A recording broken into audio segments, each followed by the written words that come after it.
Her initial intent with that career path was to offer gynecological services to the poor of Brazil, hoping to join her priest brother there in the missions.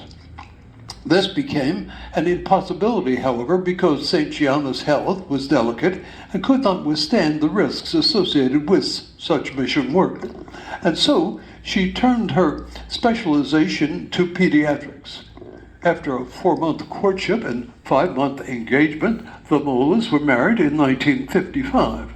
The publication of the letters exchanged during the future saint and her future husband's courtship are a testament to the joy available to couples united in a marriage grounded in Christ. The Mollas modeled an authentic Christian marriage, one where love and joy prevails in the midst of the modern world's complexities. By mid-1961, the Mollas, already parents of 3 children, rejoiced to find out they were expecting a 4th child. But this season of joy became an opportunity for St. Gianna to carry her heaviest cross as a disciple, to heed what Christ described as the greatest act of love, to lay down one's life for another. 2 months into the pregnancy, St. Gianna was diagnosed with a tumor on her uterus. Doctors believed that in order to treat the tumor, she would need to have an abortion or have a hysterectomy. Catholic teaching, of course, forbids direct abortion. However, under Catholic morality's principle of double effect, a hysterectomy could have been performed even if it indirectly took the life of her child in the womb.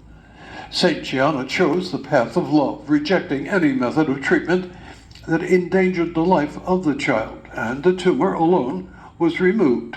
In this great act of love, St. Gianna showed that a mother's vocation is to protect life, not end it. Gianna was clear to her family and friends about what to do if there was a question of having to give preference to her life or the baby's.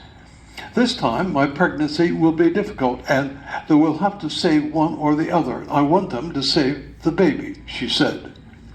On Holy Saturday in 1962, a healthy baby girl was born, but St. Gianna had to give birth by cesarean section, and with that, an infection had set in. It would claim her life a few days later on April 28th at age 39.